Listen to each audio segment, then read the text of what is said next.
If your business runs on 5 different apps, 12 browser tabs, and one spreadsheet that everyone's afraid to touch, it's probably time for Odoo. Odoo is an all-in-one business management software that connects every part of your business into one powerful, easy-to-use platform. So instead of wasting time switching between disconnected systems, your entire business works together in real time. Your team moves faster, your data stays accurate, and you can actually focus on growing your business. Let one unified system run your entire business.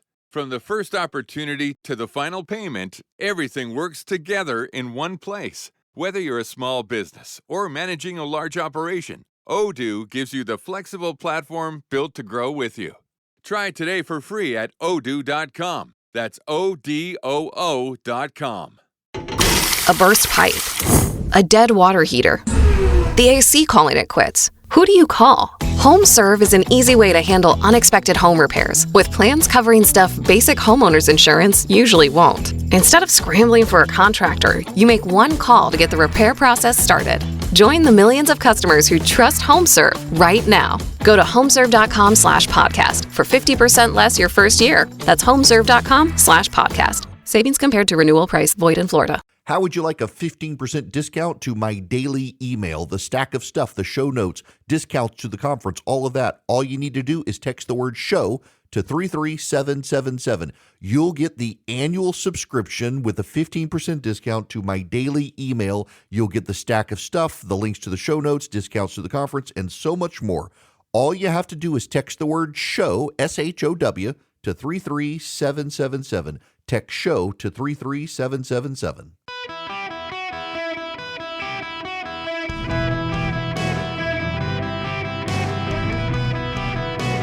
Welcome to the Eric Erickson Show podcast, Hour 1. My friend Michael Youssef has a great book out now called Unholy Alliance. He just retired as senior pastor at Church of the Apostles in Atlanta. He's from Egypt. He's very familiar with Islam because of his upbringing as a persecuted Christian in the Middle East. And there are 2 branches of Islam. Now, I am no expert, but I grew up in the Middle East. I had to study it, studied it also in college and some in seminary. There are 2 branches of Islam. There are 3 branches, technically, of Christianity. You could say Catholic, Orthodox, and Protestant, and then denominations underneath. In Islam, there are 2 major branches. There is Sunni and there is Shiite. The Islamic faith split on the issue of who the leaders of the faith should be after Muhammad. The Shiites believe it should be a descendant of Muhammad. The Sunnis, which are the predominant, overwhelmingly majority of Muslims, believe that a devout follower of Muhammad can lead the faith. So in Iran, the leaders of the faith must be direct descendants of Muhammad. In Saudi Arabia, the United Arab Emirates, the rest of the Middle East, and around the world, that's not the case. But in Iran, it must be.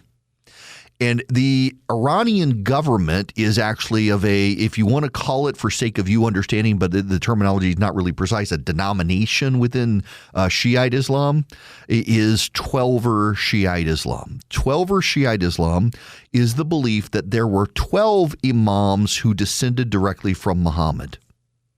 The 12th imam as a child disappeared into a fold in space, gone. Nowhere to be found on planet Earth. And that 12th imam will, as a man, return and will be called the Mahdi. Now, if you watch the Dune movies or you read the Dune books, you know that Lisan al-Gaib, that Paul Atreides is called the Mahdi. It's because what's his name, who wrote the books, kind of used Islam as a model there for that movie. I've already got tickets for IMAX for my son to see. Nonetheless, the Mahdi is some Christian branches would say is the Antichrist. Now, Islam believes the Mahdi will come back, and it will be this 12th imam who disappeared as a child 1,000 years ago, plus 1,000 years ago. He'll return, and he will be heralded by a prophet. Now, you know the prophet who will herald the Mahdi. Islam believes that the Mahdi will return, and preceding the Mahdi to announce his way and to help him is a man named Jesus of Nazareth. Christians believe Jesus is the Son of God who died and rose again from the dead. The Muslims believe that Jesus did not die and rise again from the dead, but he will return to herald the way of the Mahdi. And this sets up the clashes of faith. Muhammad believed that he was kind of setting about the true faith, that Judaism and Christianity had become corrupted, and he was making it plain, and the Quran is part of that. So you have these two branches, Sunni and Shiite. Among Shiite, they believe you got to have a direct descendant of Muhammad. Among the descendants of Muhammad, they believe that the 12th Imam disappeared into a fold in space. And the Iranian government practices 12er Shiite Islam. However, they have descended into something of a cult, of a minor denomination of Islam, if you want to call it that. It is called Mahdiism. It is a distinct fundamentalist cult within 12er Shiite Islam. 12er Shiite Islam believes that the Mahdi will return. Mahdiism, that is practiced by the Iranian government, believes that the people who practice Mahdiism, must make the path clear for the Mahdi to return. They have a role in bringing about the Mahdi's return. In Christianity, this is why Christian nationalism kind of bothers me. In Christianity, God does not need you to affect God's will. You cannot stop God. There are certain prophecies that must be fulfilled for Christ to return, things that the Bible says will happen before Christ returns. And so Christians work to fulfill the prophecies, such as the Word of God will be translated into all languages and go to all corners of the earth. But that's going to happen whether you do it or not. You can't stop God's will from being done. Within Mahdiism of the 12er Shia Islam, they have a fundamental belief that there are actions that they must take, that until they take those actions, the Mahdi cannot return. And you have to understand that they believe that there are actions they must take for the Mahdi to return. When the Ayatollah Khomeini took over in the late 1970s, he was a 12er Shia who believed that the Mahdi will return and Iran had a role to play. When he died and the Ayatollah Khomeini took over, the Ayatollah Khomeini was an adherent of Mahdiism that Khamenei was not. Khomeini, who we killed at the start of this war, believed that the Iranian people, have a role to play, that he, the Ayatollah, has a role to play, and that the entirety of the Iranian regime has a role to play in bringing about the return of the Mahdi. Now, this is the most important point. If you understand that, the leader of Iran embraced a fringe belief in Islam. It is not a majority belief. It is a fringe minority belief, but it is dominant in Iranian leadership. And he believed it was better to have incompetent people in charge who could affect the will of the Mahdi than competent people in charge who did not adhere to Mahdiism. And in his religiously stated view and the views of those who followed him, Allah would take care of everything. So as long as you had faithful adherents, devout believers in militaristic Mahdiism in control, the Mahdi could return. The Revolutionary Guard began to promote ideological zeal over competence because of this. And they control now the militias, the missiles, and the nuclear program. Now, what are the conditions that they believe must be to bring about the Mahdi? There are two conditions the Ayatollah Khamenei, who we killed in this bombing attack, or Khomeini rather, who we killed in this bombing attack, believe. There are two conditions to make the path straight for the Mahdi to return, heralded by Jesus, no less. One is the elimination of the great Satan, and the other is the elimination of the little Satan. Now, pop quiz, who's the great Satan? It is not Israel. It is us, the United States. We are the great Satan. Israel is the little Satan. And according to the Ayatollah Khomeini and the people in charge of the Iranian Revolutionary Guard Corps, The United States must be driven out of the Middle East, and Israel must be destroyed for the Mahdi to come.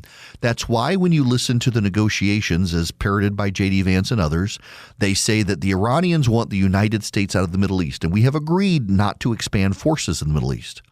And in some rumors, not confirmed, we will withdraw some forces from the Middle East. The Iranians believe we must be purged from the Middle East and Israel must be destroyed in order for the Mahdi to come.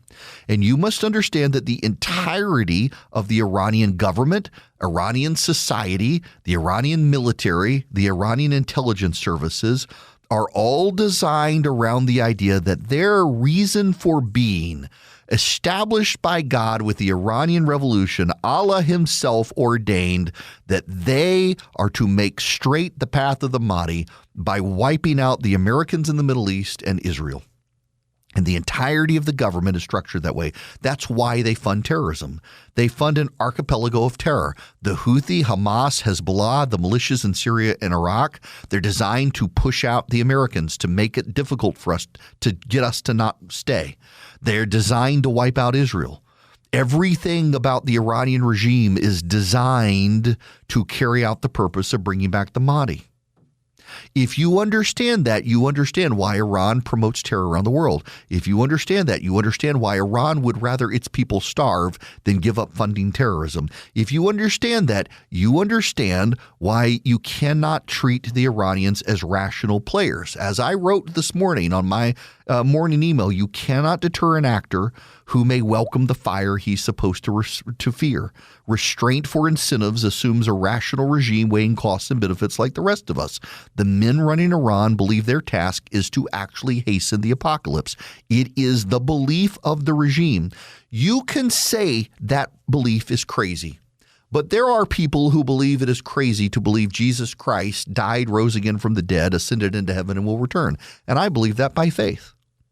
I believe by faith there was a man who spent 100 years building a boat because of a global flood that wiped out everything other than his family on the boat. I believe there was an Adam and Eve. There are people in the secular West who look down on me for these beliefs that I believe by faith that there really was an Adam and Eve. And if you recognize that, if you understand that I believe this by faith and you're listening right now and you believe that by faith, then you must also understand that these people believe the Mahdi will return, heralded by Jesus, and that for him to return, the Americans must be driven from the Middle East and Israel must be destroyed. You can say it's crazy, but if you believe there was an original man and woman named Adam and Eve, and there was a man who built a boat named Noah, and there was a man named Jonah who was swallowed by a big fish, and there was a man named Jesus who died, who rose again from the dead and ascended to the heaven, you cannot be dismissive of these people's religious belief. You may think they're wrong, you may think it's false religion, but they believe it fundamentally at their core. And that is why you cannot treat them as a transactional player, because you cannot transact with ideologues and fundamentalists, because they believe things by faith and you can't buy off their faith. And that is why this deal ultimately is flawed, because it is premised on rational players who under secular systems can be negotiated with transactionally. And you can't do that with the regime that believes its sole purpose in life is to bring about the apocalypse. We shop for everything at home now. Why can't we shop for blinds at home too? That's why I love 3-Day Blinds. Instead of wandering around a store, 3-Day Blinds sends a professional design consultant straight to you. They bring all the samples, help you see what actually works in your space, take expert measurements, and even handle the installation. We've all bought something that looked great in a store and looked terrible once we got home. With 3-Day Blinds, you see everything in your actual light, with your actual furniture, before you commit. Plus, whether you're home or away, you can control your window treatments with the 3-Day Blinds app. So for a free, no-charge, no-obligation consultation, head to 3dayblinds.com/pod50 for our buy one, get one 50% off deal. That's the number 3, dayblinds.com/pod50. Greetings, conversationalists. The phone number is 877-973-7425. If you are in Oklahoma or Alabama or Georgia, it's election day. It is primary day in Oklahoma. It is runoff day in Alabama and in Georgia. Polls in all three states are open until 7 p.m. local time tonight. By the time I land in Tulsa tonight, the polling will still be going on for a little while, and I will be doing my show from Tulsa, Oklahoma tomorrow, and then from Oklahoma City on Thursday, hanging out with the fine folks in those cities who listen to the radio show. Really looking forward to it. Now, I need to bring you up to speed on this would-be terror attack at the White House over the weekend. The FBI is rounding up people. One of the mothers of one of the people involved, the 19-year-old in Ohio, called the police. She was concerned about her son. Here is what we know so far right now. A group of individuals, possibly up to 25, 5 of them now in custody, planned a terror attack on the White House. Domestic terrorism, no foreign powers involved. They intended to use drones with explosives to fly over the White House. And as they caused a stampede of people, they intended to have people at the gates at all 4 corners of the White House. So when people stormed out with guns to open fire on the crowd. People have been arrested now in California and in Ohio. They were stockpiling ammunition and weapons, magazines for the guns. They had a pretty detailed plan of what they wanted to do. It was exposed on June 11th, and the FBI sprung into action. And again, it was based on the concern of a mother for her son. She notified local police. She was very concerned about her son's behavior and things she was seeing. The police got involved, reported it to the FBI, and they tied it to the UFC fight at the White House on Saturday night. The left, by the way, continuing to lose their minds over the UFC fight. I've got some bizarre audio. When we come back, though, I got to dive into what we actually know about the actual memorandum of understanding. They have not released it yet. They're releasing the talking points first. And I want to talk about those talking points because they're kind of embarrassing, which kind of gives you a hint of where this memorandum of understanding may be going. Lots more audio from the vice president as well making the rounds. In the White House, they're calling it the Vance plan, putting distance between the president and it. Right now, I need to tell you about Ask Chapter. If you are looking for a Medicare plan, or you are 64 or older and you're on a Medicare plan and the prices keep going up, if you go to Chapter's different from a lot of Medicare advisors in that they're going to look at every plan nationwide. They're going to take who your doctors are, what your prescriptions are, what your life is right now, and they're going to try to find the plan that matches where you are in life right now and still saves you money. The average person who goes to Chapter saves about $1,100, and it is a free, less than 20-minute phone call. Go to askchapter.org, O-R-G/Eric, askchapter.org/Erickson, actually, E-R-I-C-K-S-O-N. And Ask Chapter can help you save money and move you to a better Medicare plan. If you're interested in saving some money and you're on Medicare, go to askchapter.org. It's ORG/Erickson. You don't have to overpay for Medicare. Chapter will look at where you are, who your doctors are, your prescriptions are. They'll try to save you some money. Free call under 20 minutes. Askchapter.org/ERICKSON. We shop for everything at home now. Why can't we shop for blinds at home too? That's why I love 3-Day Blinds. Instead of wandering around a store, 3-Day Blinds sends a professional design consultant straight to you. They bring all the samples, help you see what actually works in your space, take expert measurements, and even handle the installation. We've all bought something that looked great in a store and looked terrible once we got home. With 3-Day Blinds, you see everything in your actual light, with your actual furniture, before you commit. Plus, whether you're home or away, you can control your window treatments with the 3-Day Blinds app. So for a free, no-charge, no-obligation consultation, head to 3dayblinds.com/pod50 for our buy one, get one 50% off deal. That's the number 3, DAYBlinds.com/pod50. Welcome. It is Eric Erickson here nationwide. The phone number 877-973-7425. If you are in my home state of Georgia and you need to know who to vote for in the Republican primary or Republican runoff happening right now today until 7 o'clock, text the word ENGAGE to 33777. I will send you a list. By the way, those of you in Tulsa, you should know that the local Republican Party I saw online, they canceled the watch party after the front runner there is involved in that sex scandal with the mistress and his wife, referring to her as all sorts of words I can't repeat on radio. Boy, that's a late breaking story out there. Just pathetic. The guy's a pastor and had a fling, according to press reports, and just pitiful. We got to talk about the heart of the deal. Now, I'm gonna. Some of you are gonna be unhappy. There's a basic rule in policy and politics. If it's good, you get it out there. If it's bad, you don't. We are now 3 days removed from when the Vice President of the United States said he and Donald Trump affixed their signatures to the Memorandum of Understanding with Iran. And they have still not released what the Vice President says is a 1.5-page general document. This is the Vice President from TV. Is it fair to say that it's not spelled out that they have to end their ballistic missile program or end their funding of the Houthis and Hamas and Hezbollah, that's left purposely vague, and then the U.S. will come later and say, you know that we expected this, and you're not behaving accordingly? I'm just trying to understand how the deal is written. Yeah, so the MOU, Jake, is about 1.5 pages. So it is a very general document, but this has been very much part of the conversations that we've had with the Iranians. And on a number of issues, we are going to have to figure this stuff out during the technical negotiation phase.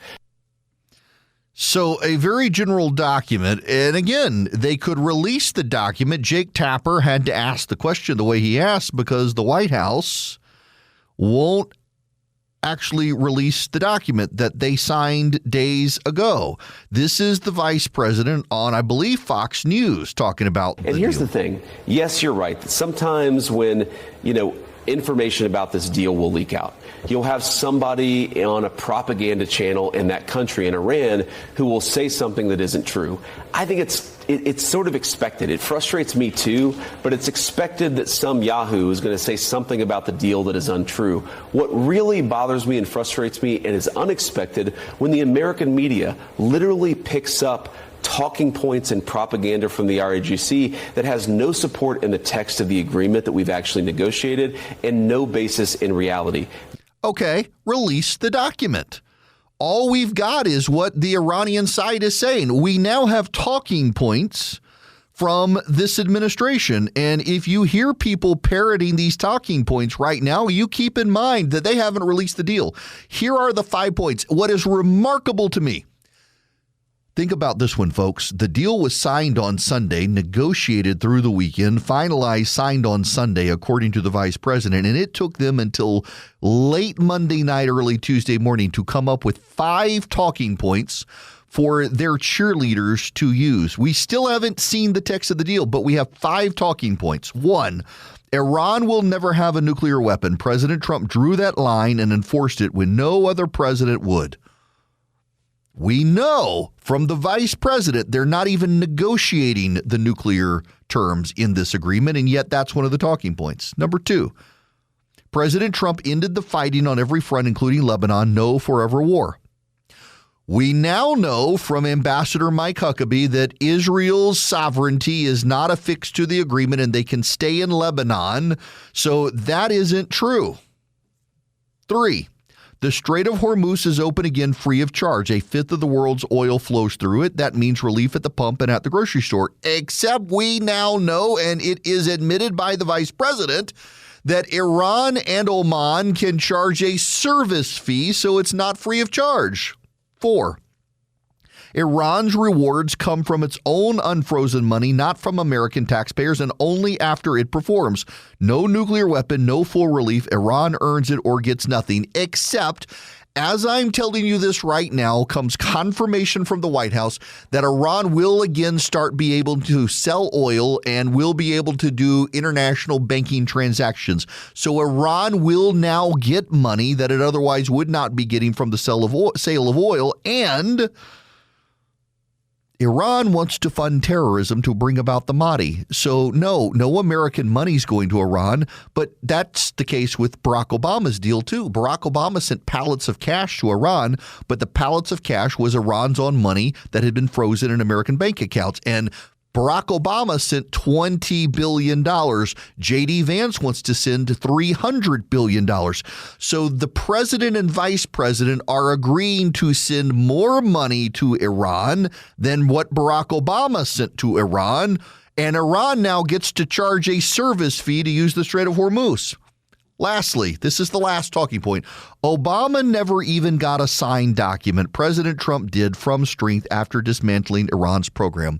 If we dismantled Iran's program, why did we start the war? And why are we now having to negotiate over Iran's nuclear materials and getting the nuclear materials? Obama never got a signed document. So what?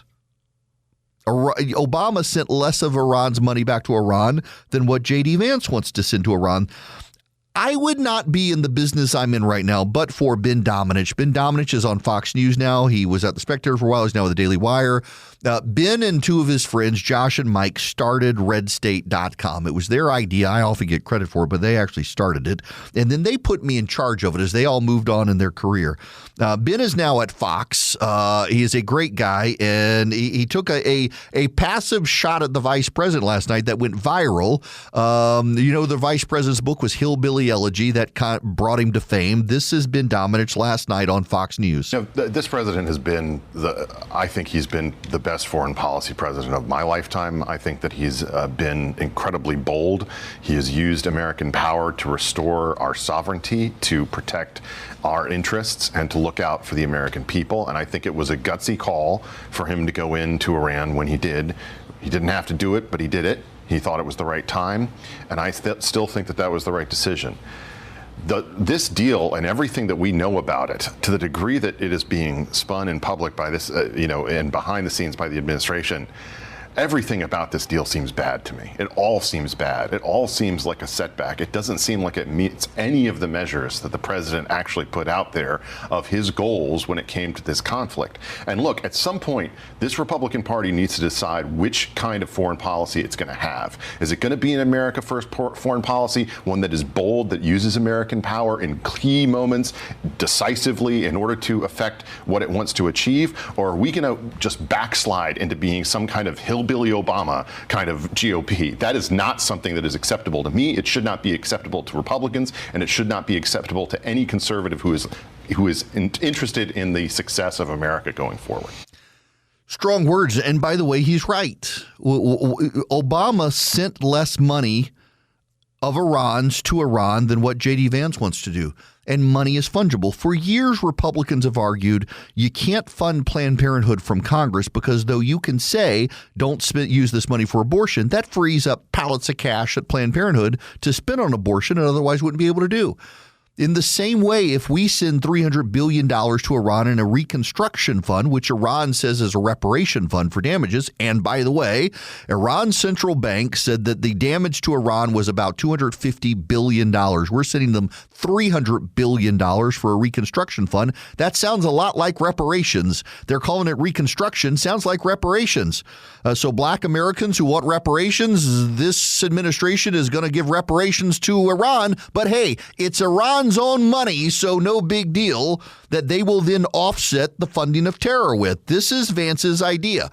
And by the way, we now know from this administration, from multiple reports, that Rubio and Hegseth opposed the deal and that the director of the CIA, John Ratcliffe, told the president himself that based on our intercepts of Iranian phone calls, the Iranian leaders have no intention of keeping the deal. That is news from Axios, from Barack Ravid, the best source person of this. He's getting dragged by progressives for all of his repeated stories about a deal being close because he talks to the president all the time. According to Barack Ravid, well-sourced within this White House, the director of the CIA, John Ratcliffe, told the president and the national security team they have intercepted conversations of Iran's leadership, and Iran's leadership has no intention of keeping the deal. That their views internally are directly contradictory to what they've been telling the vice president. And the vice president himself continues to go out and play country bumpkin and all shucks, we can believe these guys, literally telling Jake Tapper, oh, you know, one of the cool things is they now say after 47 years of death to America, they don't really believe it anymore. They want to work with us. This is willful naivete. Now, listen to the vice president's sleight of hand on this one more time. This is important here on Fox. We are not giving them an American dollar, number one, true. And number two, did the U.S. ever sign off on the Qataris paying them that money? No, we've not. The agreement says they are not getting a single dime of American money. That's just not what this is. What the agreement does say, Sean, is, again, if the Iranians behave, and if there are sanctions relief, and if the Iranians are integrated into the world economy, we would invite other countries, not us, but other countries to invest in their country. And also send them pallets of their own money, $300 billion of their money that's frozen in global bank accounts from the time that the Shah was deposed and the Islamic fundamentalist regime took over. This is a terrible deal. And for those of you who yell at me, but we haven't seen it. Why haven't we seen it? Why haven't we seen the deal? If the deal was good, they would have released it. They say it's a 1.5-page general summation. It's a very general statement. Well, then release the deal and let us see the memorandum of understanding. You've spun it badly for 3 days, by the way.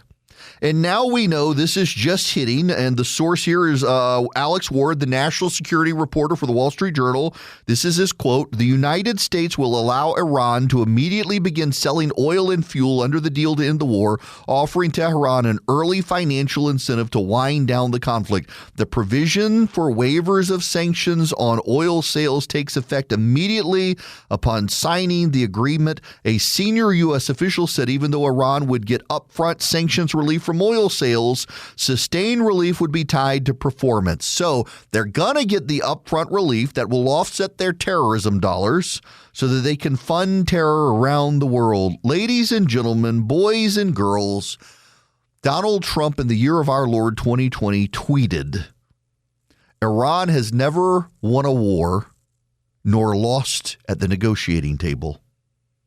And that appears, sadly, to be the case now. Now, I gotta pivot before I go to break. American Financing wants you to know about them, and I'm glad to partner with them because they're helping families find a way out of high-interest traps.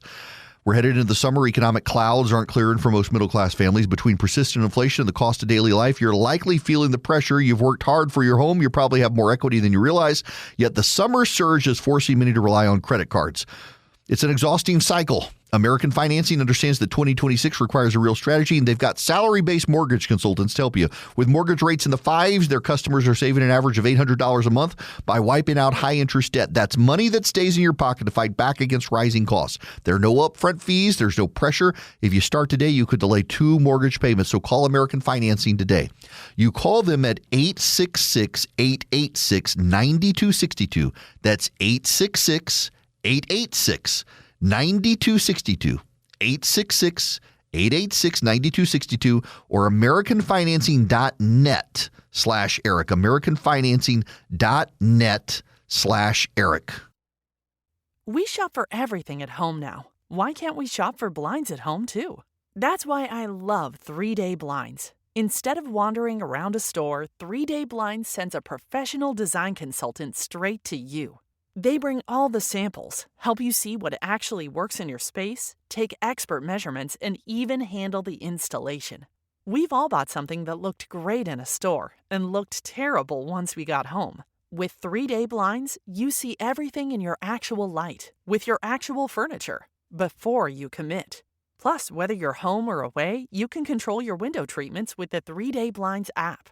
So for a free, no-charge, no-obligation consultation, head to 3dayblinds.com/pod50 for our buy one, get one 50% off deal. That's the number 3, dayblinds.com/pod50. Yeah, don't be mad at me. I'm just telling you the truth of what's happening. I'm not giving you the spin. They didn't even bother giving me the talking points because they knew I wouldn't use them. I am not a talking points conservative talking head. I want to tell you what's actually the truth, not what the party wants me to say. No water carrying around here allowed. 877-973-7425 is the number if you want to be on the program. This hour brought to you by Van Allen Golf. VanAllenGolf.com. Check them out on Instagram at Van Allen Golf, ALLEN. You can text the word golf to 33777. I'll send you a link. Great Father's Day gift out there. All right, let me go to the phones. JD, you're going to be up first today. Welcome to the show. Thank you, Eric. I'm pretty MAGA, but I am just outraged by this so-called deal. Can the U.S. Senate not do anything to stop this? No. So the one thing the U.S. Senate can do is in regards to releasing Iranian money, they can block some of it. However, this just hit the wire. Again, from the Wall Street Journal, Iran will immediately begin selling oil under the plan to end the war before any performance-based requirements are imposed. So they can immediately start making money off of oil sales, according to the Wall Street Journal, confirmed by White House sources. So there's not a whole lot Congress can do. It's not a treaty. The Senate would have to be involved if it was a treaty. So this is their deal. This is J.D. Vance's deal. And by the way, there are rumors circulating in Washington that some in the White House are very mad at Marco Rubio and Pete Hegseth, the Secretary of State and Defense, for being behind the scenes vocally opposed to the deal. And John Ratcliffe, the CIA director. Now, the White House is denying that there are plans to push these three men out of the administration. The White House is vehemently denying it. But the White House is not disputing that there are people inside the administration very angry with the three of them for trying to stop this from going forward. Hegseth, Rubio, and Ratcliffe are apparently led a fight in the White House against Vance, Witkoff, and Kushner against the plan, arguing to the president you couldn't trust the Iranians, that there were other options that could be deployed to get the Strait open, and we should not give them money. And the counter from Witkoff, Kushner, and Vance was that we're not giving them American money, we're giving them their own money. And the president sided with the three of them for now. The pushback is ferocious behind the scenes on Congress. Congressmen are very, very upset about this deal. I mean, really upset. Put it to you this way. The chairman of the Senate Intelligence Committee says the White House has not given him a copy of the deal. The Senate Majority Leader has not been given a copy of the deal. The Speaker of the House has not been given a copy of the deal. Lindsey Graham has not been given a copy of the deal. No one in Congress has been given the text of the deal, and they are all deeply, deeply angry about it. Lindsey Graham and even Rick Scott, one of the president's biggest defenders in the Senate, Rick Scott has come out and said that he's got to see the deal because from what he's hearing, he is less than enthusiastic about it. Republicans in Congress understand Iran fundamentally exists to kill Americans and Israelis, and you can't reason with unreasonable theocrats. Now, I want to reason with you on your bank. If you want a bank, you're looking for a bank, Old Glory Bank may fit the bill for you. They're an online bank, but it doesn't matter. I've even deposited cash with Old Glory Bank. Unlike my old online bank, that's a huge bank, Old Glory Bank, I could deposit cash. OldGloryBank.com/Eric is where you want to go. OldGloryBank.com/ERICK. You can get a checking account. You can get a savings account. If you're a business, you can get business checking. You can do business lending. You can do mortgages, CDs, fully functional bank. If you've got a kid, they want a great place to start a bank account. Old Glory Bank, their app makes it easy. Their bill pay makes it easy. Their budgeting tools are fantastic. If you're active duty military first responder, they'll waive some fees for their premium accounts like interest-bearing checking, things like that. OldGloryBank.com/Eric. OldGloryBank.com/ERICK. Member FDIC, equal housing lender. Terms and conditions apply. Most people overpay for car insurance, not because they're careless, but because switching feels like too much hassle. That's why there's Jerry, your proactive insurance assistant. Jerry compares rates side by side from over 50 top insurers and helps you switch with ease. Jerry even tracks market rates and alerts you when it's best to shop. No spam calls, no hidden fees. Drivers who save with Jerry could save over $1,300 a year. Switch with confidence. Download the Jerry app or visit jerry.ai/Libsyn today. That's JERRY.ai/LIBSYN.